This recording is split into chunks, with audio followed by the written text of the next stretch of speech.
Good evening, my delicious darlings, and welcome to this week's episode. I am so happy to see you tonight. I have felt excited all day, although I can't 100% explain why. Maybe it's the start of what I call the Burr months, September and October, when I can dig out my old comfy knit cardigans and ankle boots and enjoy the brisk, bright mornings in my hometown. Then again, it may simply be because I have such wonderful people to speak to. Really, all of you listening to this are amazing, and I appreciate your support so much. Today's episode was born out of a moment of calm. I was watching the birds flock around the bird feeder in my garden. As I did, it struck me that while we have delved into the lives of great, dangerous, and unusual beings, we have not yet looked at the creatures that share our everyday lives. So, this evening's episode focuses on the magical side of the creatures we see around us every day. From cats to foxes, to doves and butterflies, I have tried to find the strange, odd, and wonderful stories that surround them. I hope you enjoy the episode and find at least one shiver or smile while listening. So grab your blankets and warm drinks, dim your lights, and get ready for some magic.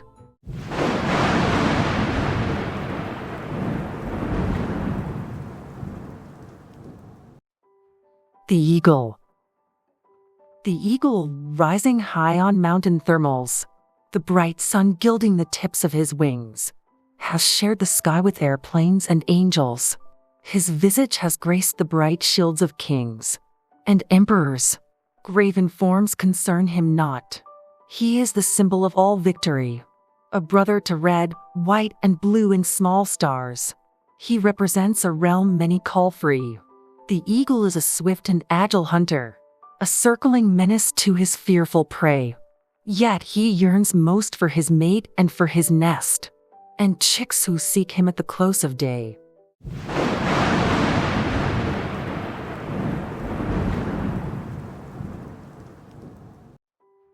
The stallion. The stallion runs swiftly and wild, across the green and grassy plain. The hills, the rivers, and the trees reverberate with the refrain of hoofs never by iron shod, and proud throat neighing joyfully. Call him a brumby or wild horse. Most importantly, he is free. No bridle, bit, or wooden fence has e'er the stallion constrained. He was born to be fleet of foot, as free as the wind in his mane. His joyful spirit strides the span of earth as he thunders through dawn. His foal gallops close by his side. In him, the stallion is reborn.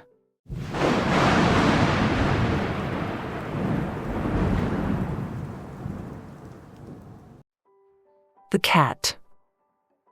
The cat curled on the windowsill, a tame and sedate creature seems, her velvet paws tucked under her. She smiles gently as she dreams. You'd think, looking upon her now, nothing on earth could hold her back, or call her lithe and lissom form to clench, then explode in attack. But she, though appearing serene, hides secrets behind her fair face. She carries blood of history, the hallmarks of an ancient race, who were once known as living gods, and housed in temples of pure gold. She will glance up with cool contempt, should her behavior make you scold. Her kin have played at Pharaoh's feet, and slumbered on the laps of kings. She will not pause a moment to consider your loud grumbling. The cat's cousins have slipped silent through forest domains dark as night. Her other kin, hued bright as snow, rule the steep slopes and mountain heights. The cat, a fierce hunter, is. Before mankind supplied her needs, she lived with a mouth slicked with blood. Small birds she stalked through the low reeds, when guarding o'er her kith and kin.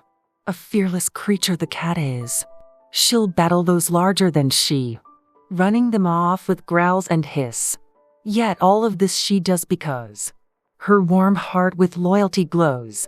Whether she treads on leaves or sand, building her den in fields or snow, the cat gives everything she has to those she to her soul admits.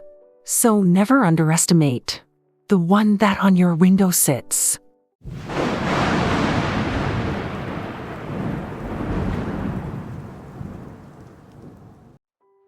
The dolphin. The dolphin, arcing through the air, lets out a high chitter of joy as the rough salt waves embrace him. Nothing can his delight destroy.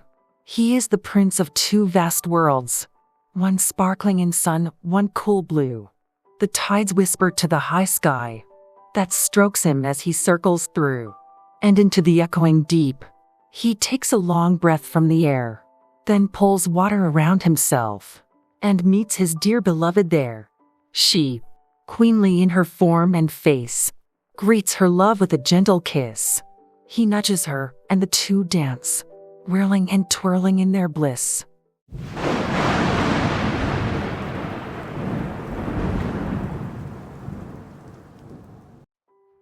The doves. The pearly white dove has no pride. He eats with seagulls and pigeons, as happily as Christ once ate, with people regardless of sins. Whether safe in the dove-cote mead, or living in trees and on streets, the dove has no capriciousness, but welcomes everyone he meets. That does not mean, however, that the pure fair dove has lesser worth than other birds. Indeed, many think it the most precious on earth. After all, it was a white dove, when Jesus in the river stood, who descended from the Father to declare that his Son was good. So, doves may appear simple birds, no rainbow colors on their wings, but they have flown with angel flights and walked in palaces of kings.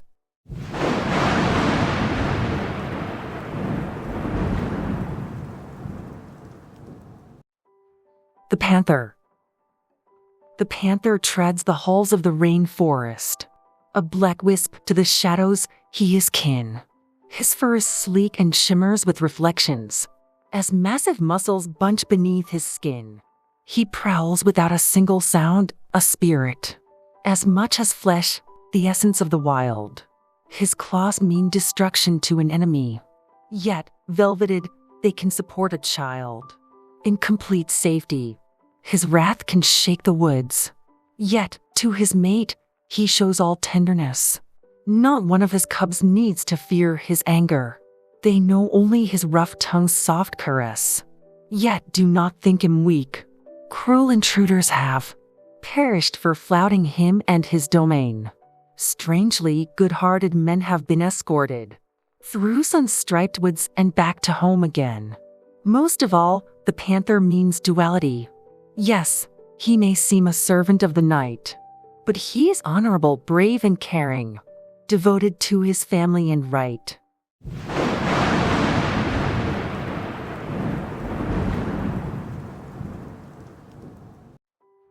The traitor birds.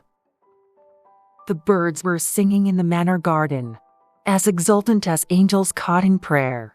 I was relieved to note I'd not disturbed them by sneaking in. I shouldn't have been there. Nobody was supposed to enter the grounds where the old manor house sat crumbling. It was surrounded by a fence of metal, one bent ajar. That's where I had sneaked in. My friends had dared me too. The little blighters had dared my courage and then run away, leaving me behind, all alone and trembling. It was only the birds that made me stay. I looked for them on every tree and level, on sagging floorboards and cracked windowsills, but found no flash of iridescent feathers, no snap of beak nor multicolored quills. Still, I was sure in moments I'd behold them. The fabled creatures called the birds of light. Seconds ticked by, bounded by expectation, and all too soon, the day had become night. It was then, when the silken shadows darkened, I realized the manor had wooed me, beckoning me with the soft sound of birdsong, till the time came that I could not get free. Yet still, I climbed to the tip-top of the house. I explored the floor where 4 attics stood. The door to the garden had locked behind me. Also the mansion's door of aged wood. So, on and on, I searched but did not escape. In time I became a twittering shade, calling bird-like to all lost little children, yet praying they'll refuse and run away. I hope they ignore the calling traitor birds, whose cries echo throughout the walls of stone. For if they heed starlings trailing a falcon, they'll be consumed and never will go home.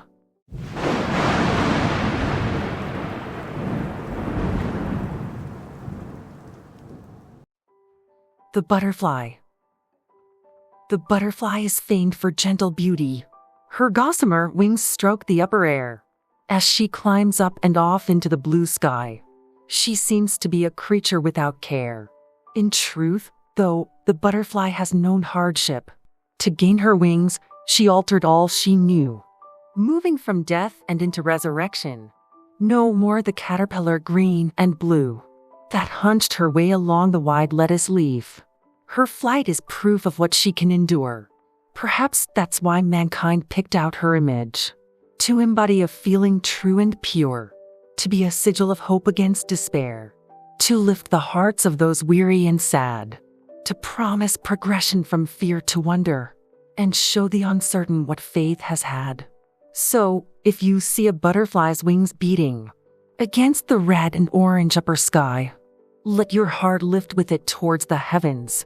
Then your soul, like the butterfly, will fly.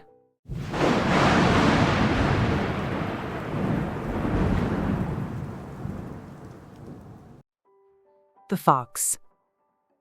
The fox, his scarlet tail white-tipped, seems light-hearted in play, whether glimpsed rolling in the sun on broad green fields by day, or gambling in moonlight cloaked with others in the night.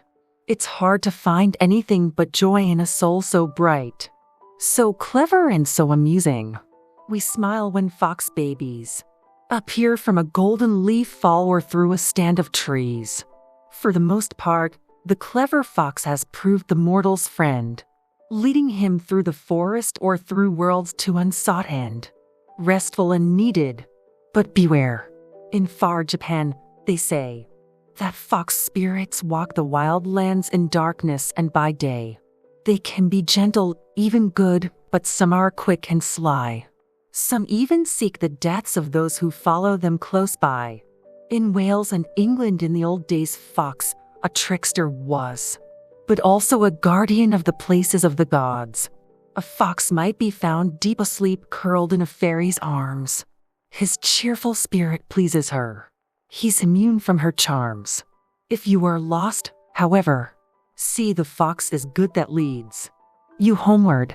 Offer him a gift. Else, however you plead, he may lead you into a marsh or off a dreadful cliff, that should you tumble over it, there is no chance you'll live. And why?